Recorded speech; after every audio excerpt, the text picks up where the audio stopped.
Hello, so today we review the plan that we have for the stakeholders and how they're influencing our strategy.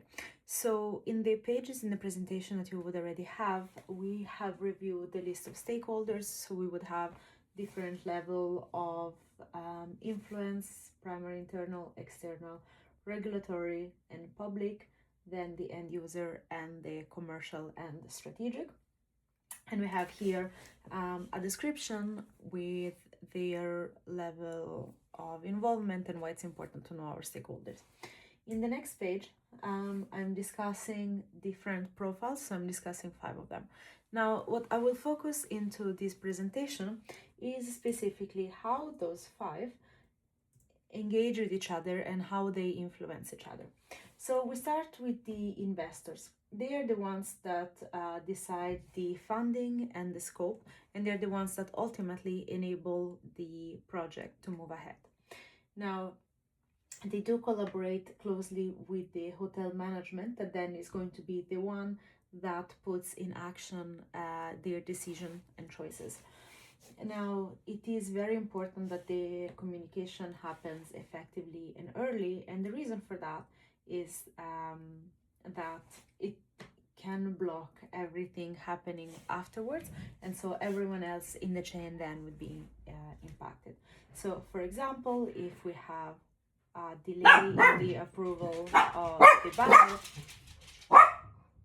the management might not be able to confirm the scope, so the contractors are not able to go on site and start the work. So it has a huge impact on everything else that comes later than that.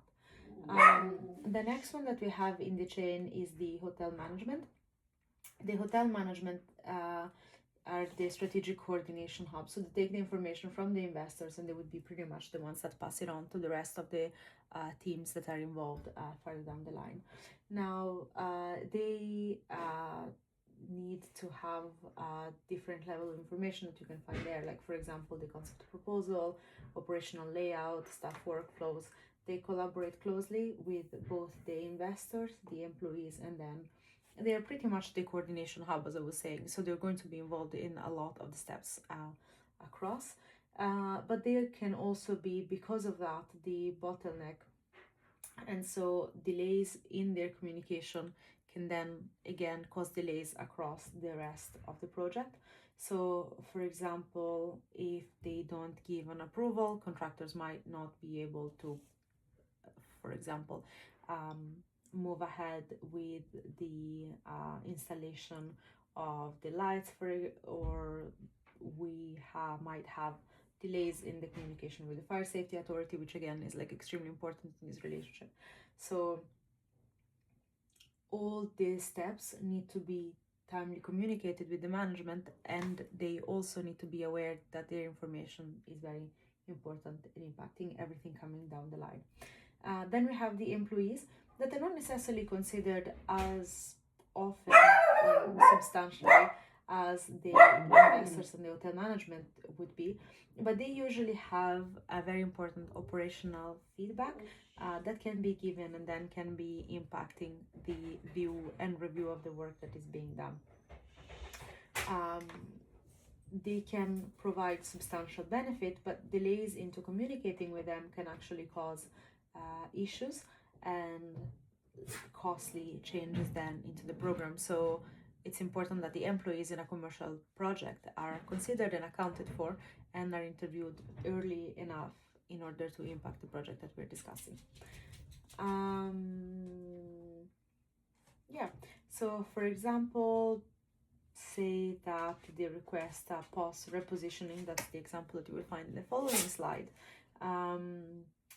If it happens too late, we might need to have revisions of the layout, or the electrical plan might need to shift, and that can have then substantial impact on all the timelines coming down the line. Customers are the ones that are engaging most directly with the employees, and they are the ones that give us the user experience. Now, we don't always have the chance of working with them directly, but they have a very major impact on what happens with the project, as their taste, their desire, their preferences are the things that indirectly then shape the design. And so they have an influence that you see with these lighter arrows, both on the investor and the hotel management, that need to actually take into account their preferences. So, for example, lack of accounting for their preference could cause negative reviews or lack of customer visiting and coming again, and so that could bring the management to revise the brief, or as a designer needing to change and respecify fixtures, for example. Then the fire safety authority here is in connection directly with the hotel management, and they have a communication loop. So this communication needs to be managed again promptly and proactively, because they are literally the one that can cause an override on any single decision happening into the project.